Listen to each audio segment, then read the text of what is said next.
poppin', you beautiful humans? My name is Ariane Andrew. Ari, can you tap? What's going on? Why am I not there? I don't know, but you need to come on. Come on. Okay, well, it looks like we're just going to be doing the interview with just you and I, Kevin, because I don't know what's going on with Matt and what's going on with his camera. So, what up? We're together. Oh, there you go. Hey, what's up, my brother? How are you? Good to see you. I'm good. Nice to see you. Nice to see you. What's poppin', What's poppin'?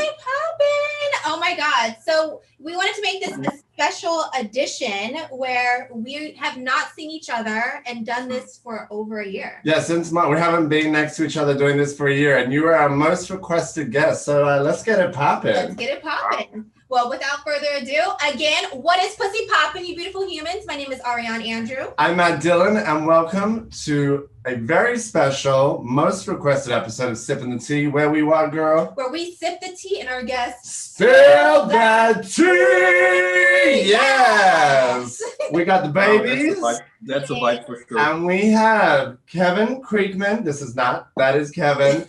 Ladies and gentlemen, not only does he have such a powerful story, he's been able to turn the social media game on its heads. And I think it's so exciting that people literally have requested you time and time again, and people still comment on the first time you're in the studio. So welcome back, my man. Appreciate it. Thanks for inviting me again. Yes, we had to have you back. Okay, but before we get started, we're going to put these babies down. Let's get in on it. Let's get in on it. Okay, so Kevin, 2020 was, I'm just going to say, an interesting year, to say the very least. And if you backtrack, what were some positive and negative takeaways that you took away from 2020? I mean, the negative sides are I feel like it's very obviously. I mean, Corona impacted the life of everyone. We weren't really prepared that those lockdowns are going to be extended so far as it's been, you know. So what was positive there? So the thing is I think when the first lockdown happened, we were all a little kind of passive and just waited about hey, when things are going to be normal again. And then when the next lockdown happened, I think we all figured out it's yeah, we can't just wait anymore, and we have to adapt our behavior to the new situation that is out there, and that we're probably gonna have the situation for a longer time, you know. And yeah, is it working out? Is it your job? Is it whatever it is in life that was impacted? I think we all had to learn to adapt to the new situation and just be active, not passive anymore, and make the best out of it, you know, what was possible. So I think this is maybe the positive lesson out of the situation, to just be active and just yeah, make the best out of the situation, and don't let other people decide how your life is going to look like, you know. Bingo. Yeah. Bingo. How did you approach this in terms of what you do on a day-to-day, and how did it affect you in terms of the mental kind of keeping yourself in check, kind of physically, emotionally? How did that impact you as, you know, as Kevin? So I feel how did it impact me? I feel it didn't change so much in my behavior, because I feel I was always going through certain stages of life where I always had to adapt to new situations, because I kind of reinvented whatever I did over the last couple of years. And so to be honest, someone like me who's in social media and is very independent working, I was probably in one of the most comfortable situations to just be independent and still continue doing what I'm doing with the circumstances that we had. So I think my biggest struggle on the bottom line, I was lucky, was literally just saying I couldn't go to the gym anymore, which was my everyday life, my biggest impact. But I could still be able to take pictures, to be out there, to do my stuff for my sponsorships, you know. And so I feel I was in a very, very lucky position during these days. Yeah, no, I do. I mean, trust me, I know. Without having that fitness, it's whoo, my mental stability, wait, hold on. And I'm wait, my physical appearance, wait, am I getting a little. I haven't seen her physically in a year. Let me feel. She got abs. She good. But okay, like, for our new viewers and, for our old viewers as well, kind of let's take it back. You're from Germany and you moved to LA. Kind of give us a brief, background about you and who Kevin Creekman is. Yeah, try to keep it kind of short. So the thing is, like, I sometimes realized many people who follow me, or many people who are around on social media, they still know me for different reasons. So because is it something that's just because of pictures that appear somewhere in the media? Is it because of my TikTok? Is it because of like acting gigs or like music gigs or whatever? But I think like one of my core stories is probably my transformation story. So I was growing up as a kid that I was always overweight and like later obese, and I was carrying this weight like throughout my whole childhood till I was 18, 19 years old. I was bullied a lot. I got like disgraced a lot for how I look like, basically. And at the age of 18, I kind of figured out that I wanted to change my life in a different direction because I wasn't happy in the situation I was in there. And especially with the situation of like finishing my secondary school, I felt like now is a good time to, if it's not happening now, then probably never. So like with the next step to going to university, I feel like I have to reinvent myself. I have to be a new person, have like a new chance to be someone else that I've been before, And I had the willpower all of a sudden that I never had before. And I lost, now it's like the calculation of pounds and kilograms again. So I lost 80 kilograms in 1 year, which was like 150 or 140, 135, something around this. Woo. Just a little bit. Just a little bit. So basically from like a very obese person that has diagnosed like high blood pressure and everything to someone who was basically skinny. So back then I was like really, really skinny. And when I found myself in my new body that I kind of created like a skinny guy, I still had struggles to really appreciate to love myself, because I had to struggle a lot with loose skin because of this huge difference that I was going through. And it took like many, many years to just find confidence in my new skin. And so there were like different stages of, I would say, like of transformation. And I think when I was 23, I started with like some tattooing on my arms and stuff, but it was like the big impact was like probably when I was 26, 27, when I decided to take my money and remove the excess skin that I had. And in the next step, like cover those scars to just be like this new person and just go out there as like someone new, someone that is not related to my past, I felt like, because I had always to explain myself. I had to explain myself first, because why do you have those loose, what is this loose skin about? And I had to people to explain, okay, because of these, blah, blah, blah, and every time the same thing. And still when I had those scars, I felt like I was always connected to my past, because if it was like a situation where I was like just out there like swimming with people or stuff and they see my body, they was like, where are these scars coming from? Can you explain it, And I was like, okay. And with like tattooing my body and like, I felt like I had like done this step to reinvent myself and just be a new person out there. And I could be just this guy on social media, basically. And this is basically the story. To hear it again, it's like, obviously we know your story, but to hear it again, it's kind of that big arc of like the self-acceptance of yourself, but also paying homage to being like, only you can like let go of that past of yourself and like reintroduce, like it was kind of like you had this journey. And I understand that connectivity between like the tattoos became like this joy and this journey for yourself in terms of kind of closing that book, I guess, of that last chapter. And I was like, I think that's an amazing kind of juxtaposition that you ended up moving to LA, which is very, very all about that social conscious, like, what do you look like? What do you do for a job? Like everything is like kind of the aesthetic and the exterior. So it's like, how in your mind, knowing what you went through, have you kind of, and now it's been a few years since you've spoken, how have you kind of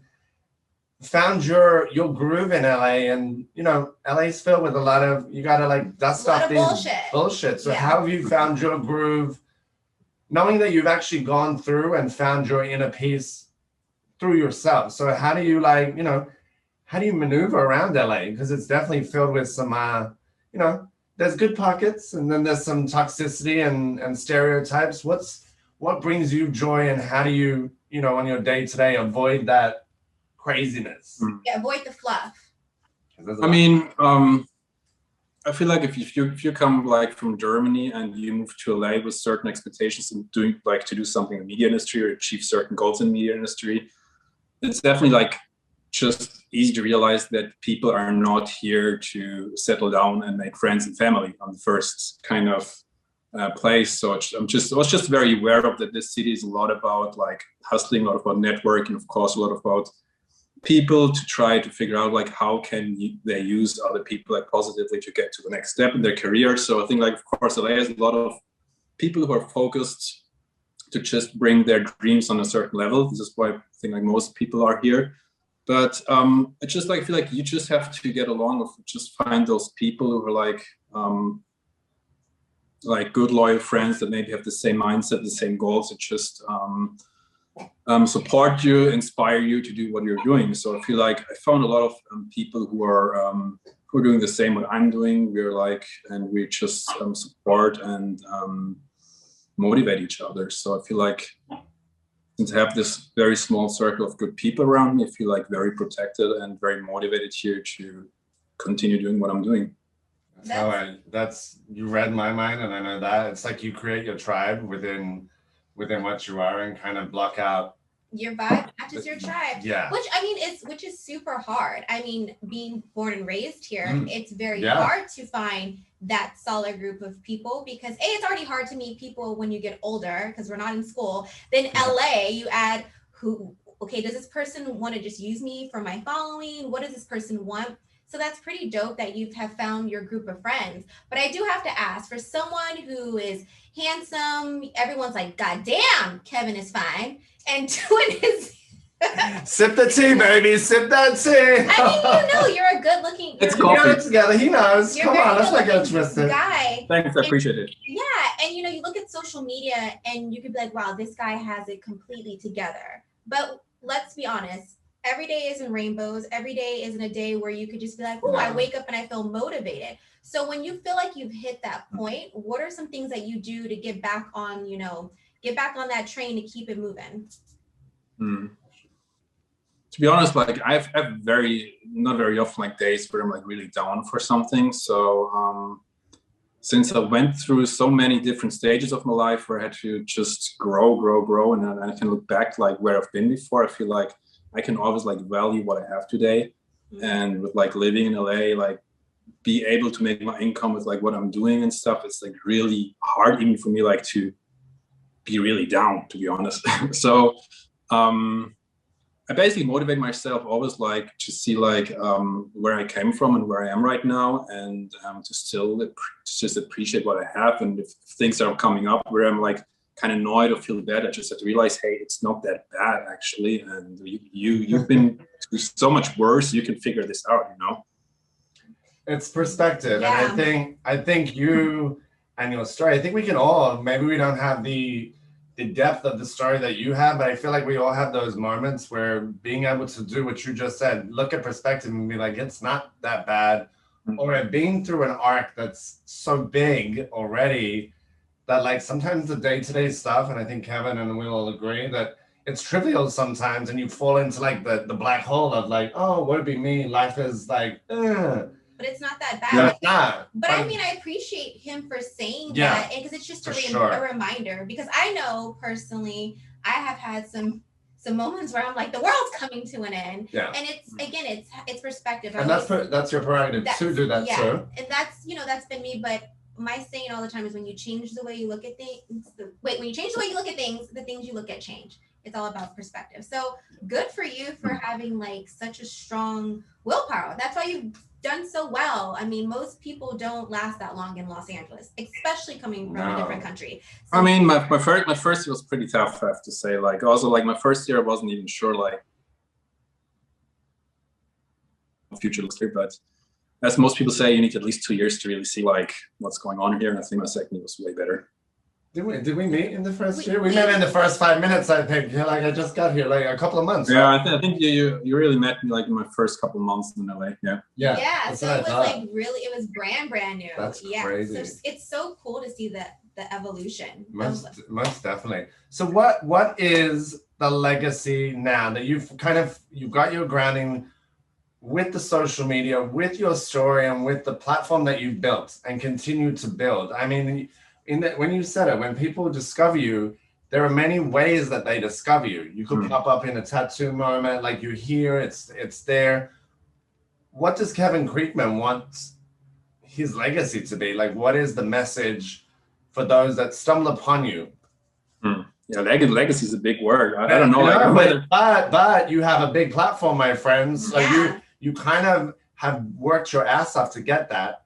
So I feel like, I mean, there are different levels, I feel like, because there's just like many people just following me just because of very superficial kind of level. Yes. And if it's just about like an inspiration of like a certain look of tattoos or whatever, I think like there is like a certain element. But obviously with my backstory, I feel like I wished back then that I would have like this image of someone showing me like what's even possible from going to there to even have like the idea or inspiration to go that far with like transformation. So I feel like probably this is like my core of maybe my legacy, that people feel inspired, see this picture, and maybe get this extra drive to say, like, hey, today's the day I'm starting to go on this journey to change, I like that. I like that a lot. Yeah, you need to write a book.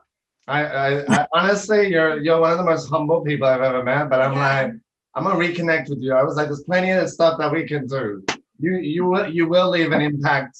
I know legacy is a big word, but you will leave an impact because of what you built. And I do believe that it is like there are people there maybe for the aesthetic component, but when people crack behind that, I'm like, how you've lived your life and like the way you still remain, most definitely like will connect. Even if you connect with 5 people, you've changed 5 lives. So I was like, so that's the legacy. Again, it's perspective, like, I mean, yes, you could be Michael Jackson's legacy, or there's been people who've had 100,000 followers and passed away and left a legacy. So again, it's all about perspective, and you're definitely impacting a lot of people. So I think sometimes you just go ahead and just pat yourself on the back. It's okay, you can do it. So I do have to ask, success is, it's different for everyone, like how we're talking about. But if someone could sit down and have some tea, what would you say are some key ingredients to having a successful career? It doesn't matter if you're a doctor or if you're an influencer, an actor. I feel like everyone kind of shares some commonality, in a sense. So what would you say personally is a key ingredient to success?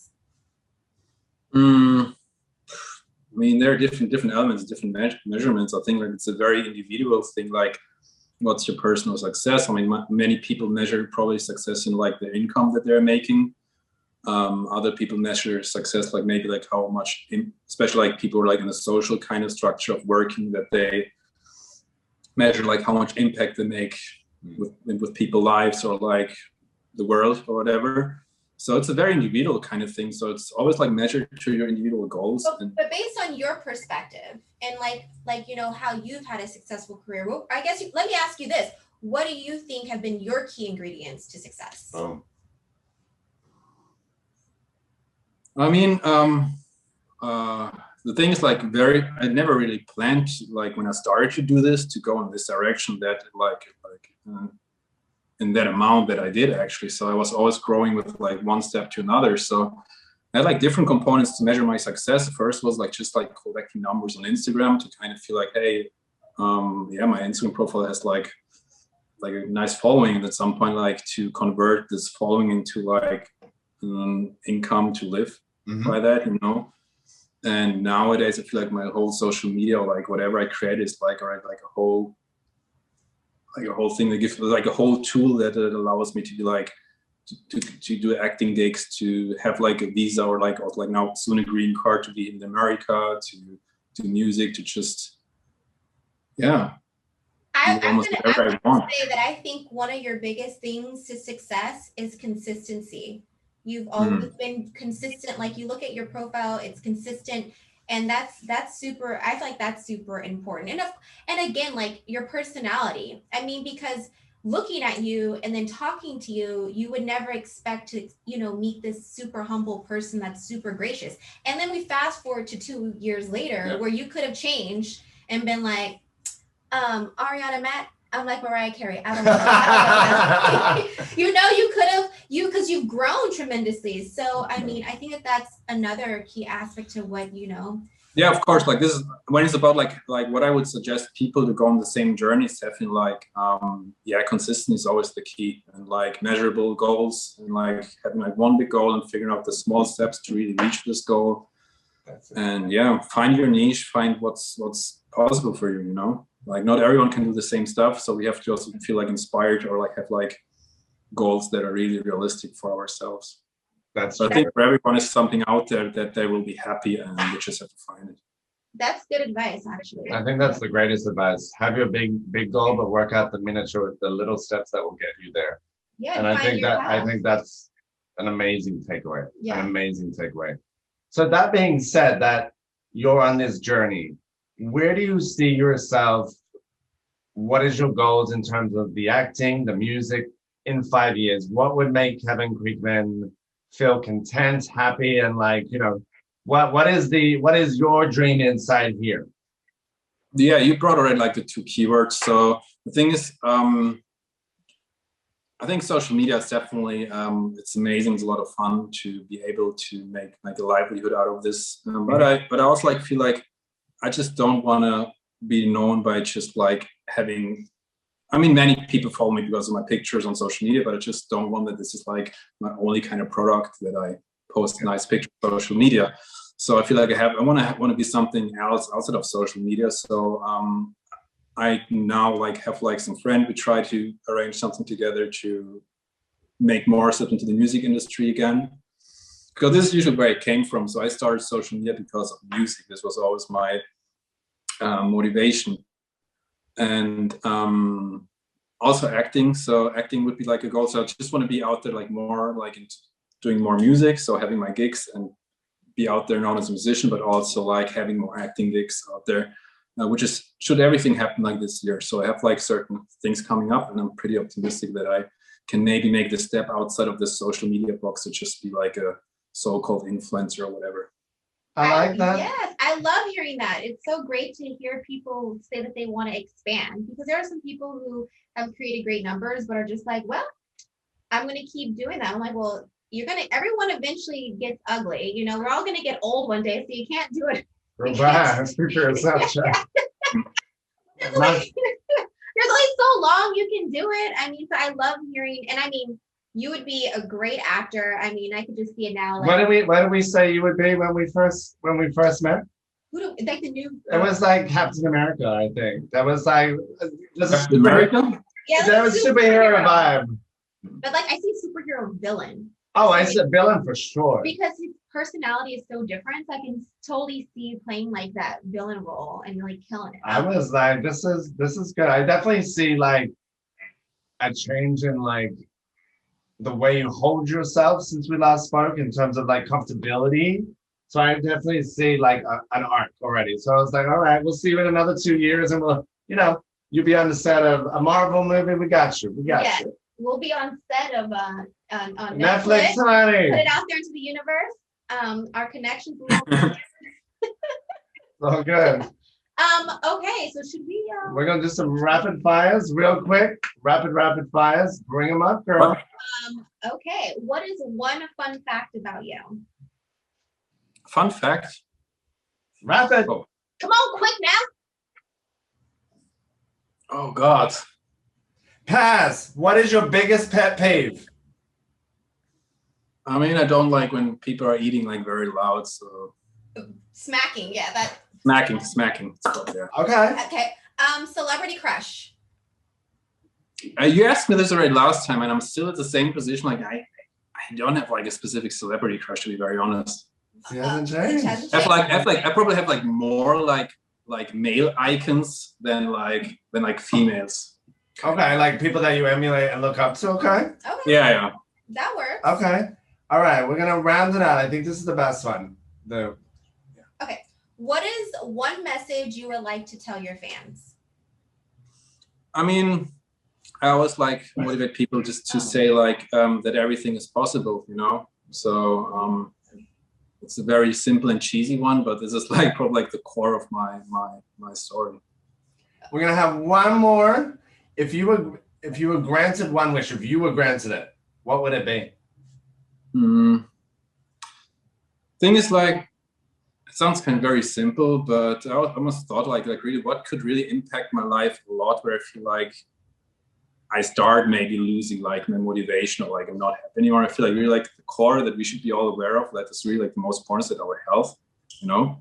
Yeah. It's a very simple one, because I feel like the darkest moments in my life where I was like, where I wasn't healthy, and I figured out I want to be healthy again, and everything else in my life really doesn't matter. It's money, it's like my career, it's like whatever.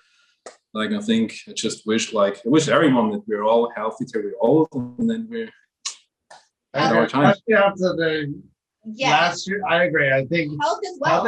Health is the core base of what you got. So I 100% agree with that. Yes. Mm-hmm. Well, we appreciate you coming to stop by. I appreciate you too. Thank you so much for your time.